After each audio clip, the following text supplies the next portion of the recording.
Muy bien, vamos a entrar ahora en la era cenozoica.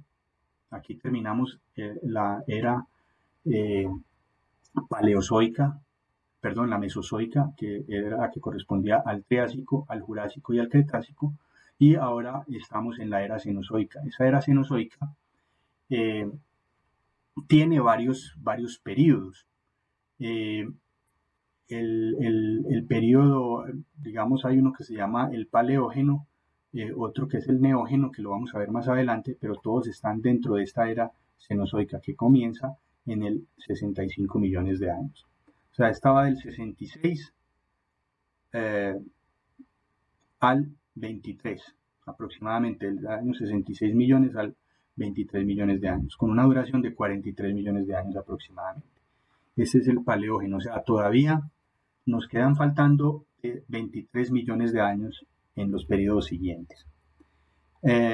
Aquí podemos ver este periodo paleógeno lo suelen dividir en tres periodos, en el paleoceno, en el eoceno y en el oligoceno.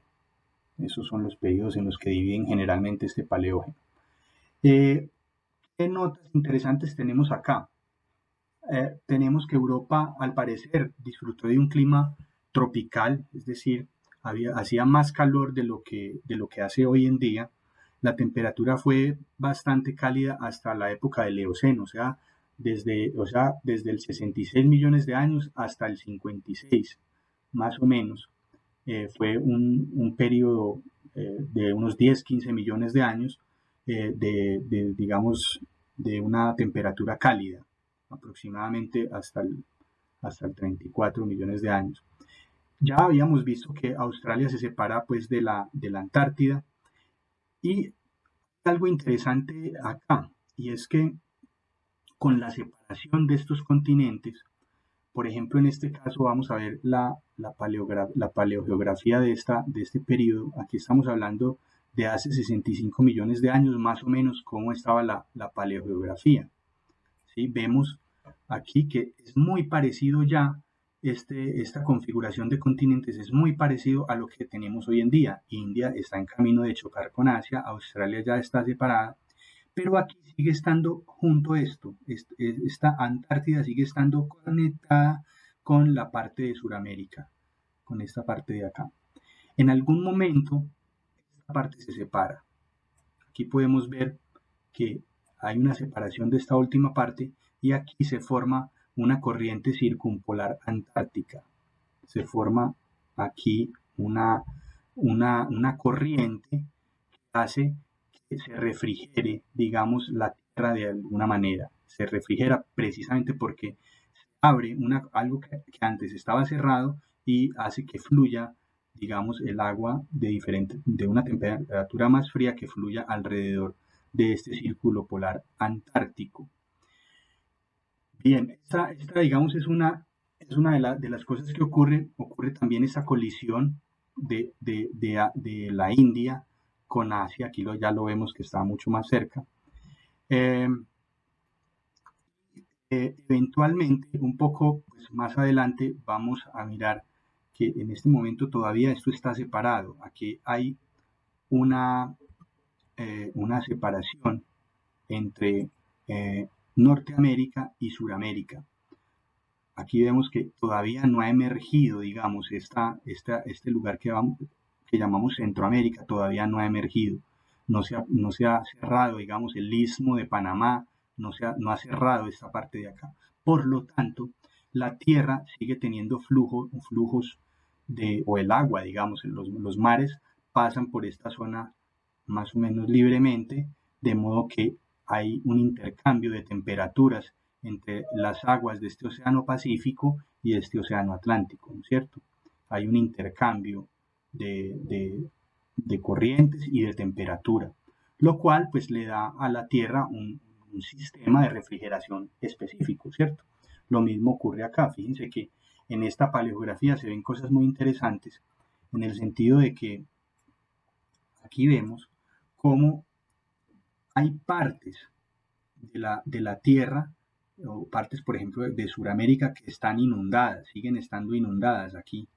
en una parte que es al oriente de la cordillera de los Andes, hay una parte que es agua todavía.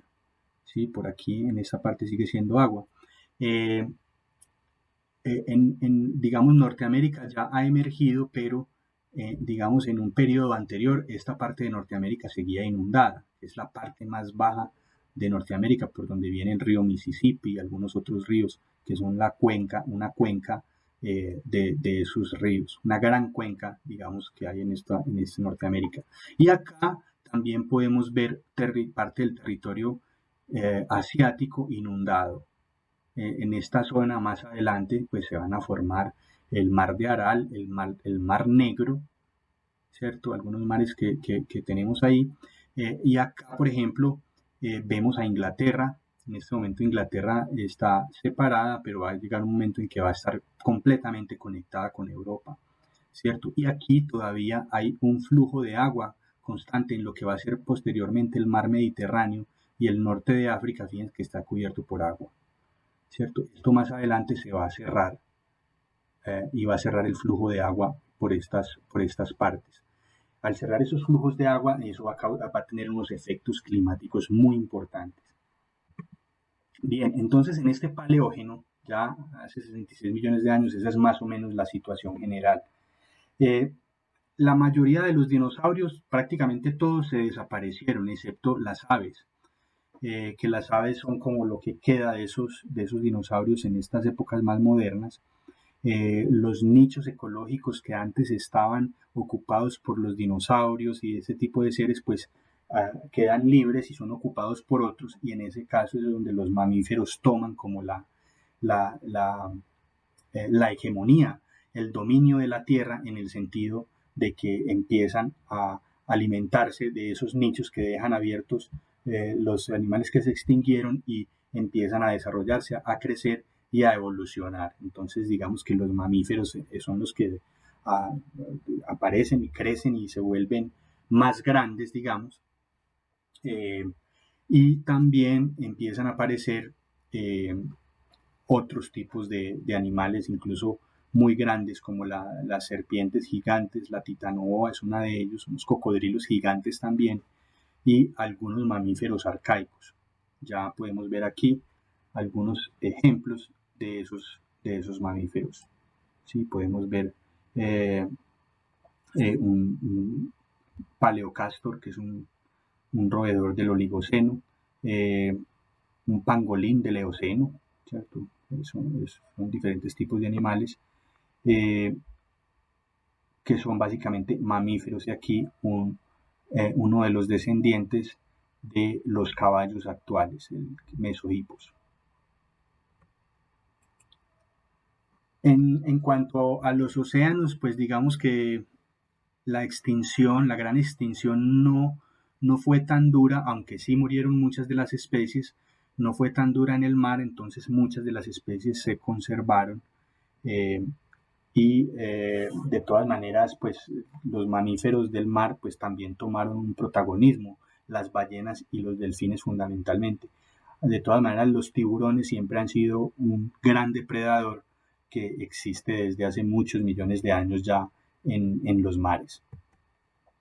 Y en cuanto a la flora, vemos ya una consolidación de los helechos, de las angiospermas, es decir, las plantas con flores, algunas palmeras, y ya empiezan a aparecer plantas muy parecidas a las plantas modernas. Aquí podemos mirar algunos ejemplos de los animales marítimos de ese periodo, y también algunos fósiles de muchas de las plantas de ese periodo, incluyendo aquí, por ejemplo, las angiospermas. Tenemos algunas flores y algunas hojas ya un poco más evolucionadas. Incluso esta pues es una antecesor de las plantas que conocemos como los plátanos.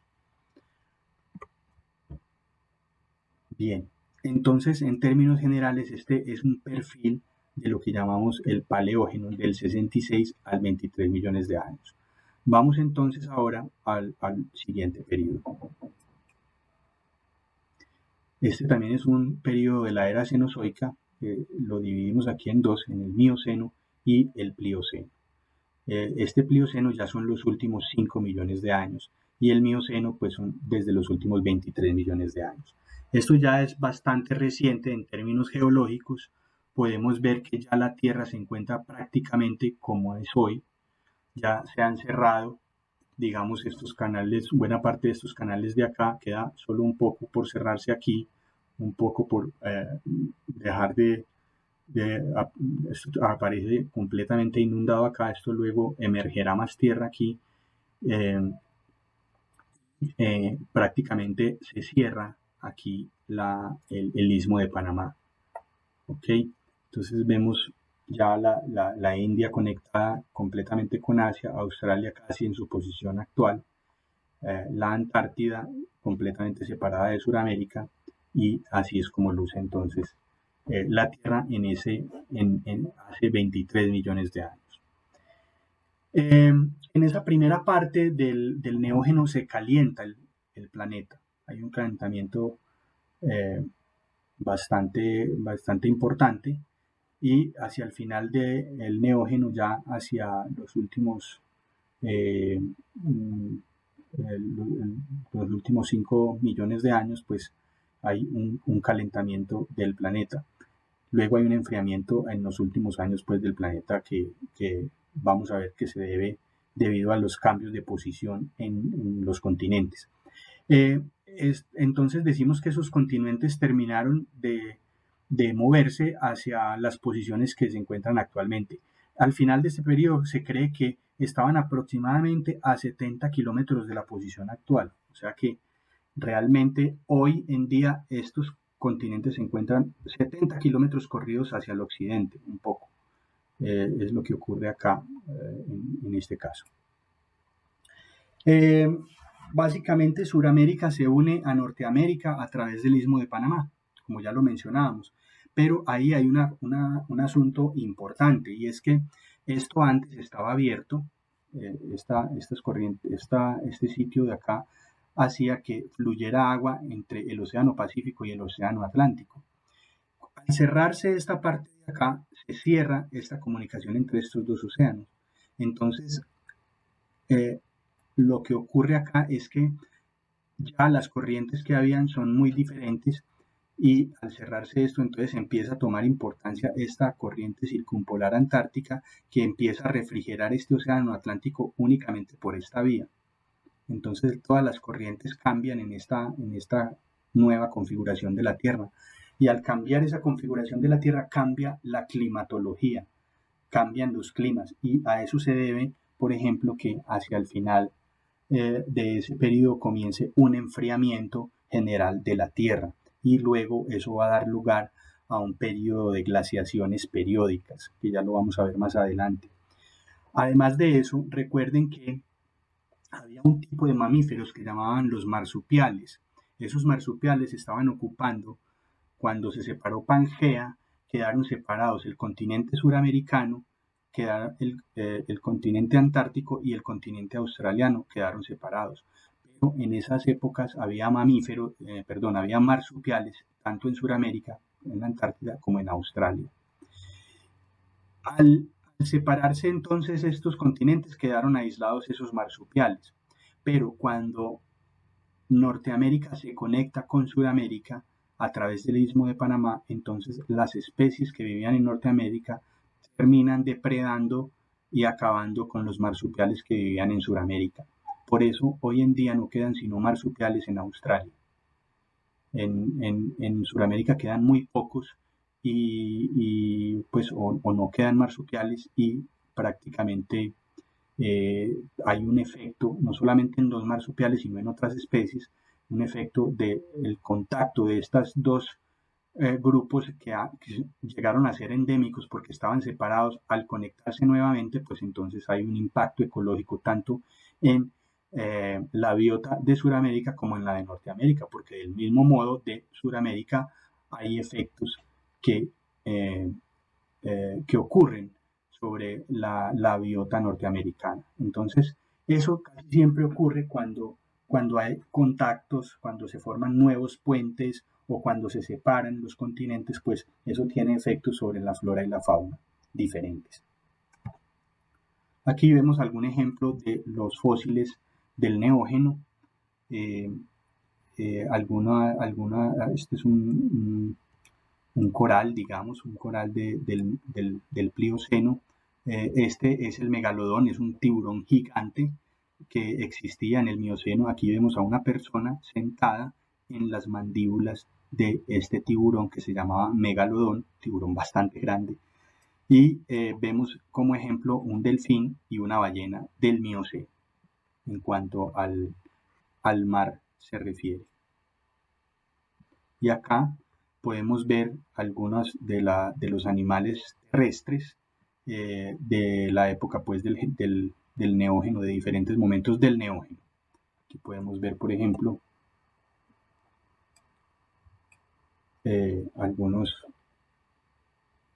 una especie como de cabra. Aquí podemos ver eh, un marsupial del Mioceno junto con un tigre aquí, dientes de sable o algo así. Un oso perro, que es una especie es un mamífero que parece a ambos, es como un animal entre ambos animales, entre el oso y el perro. De por sí, el perro y el oso tienen unas características muy similares. Esto es una especie de animal entre estos dos. Este es un primate ya del Mioceno, ya estamos hablando de los primates que son antecesores a los humanos, y al final del Mioceno pues hay ya un Australopithecus alrededor del 8 millones de años, hace 8 millones de años. Vemos completamente erguido aquí a una pareja de Australopithecus, un macho y una hembra, completamente erguidos habitando las praderas, presumiblemente del sureste africano.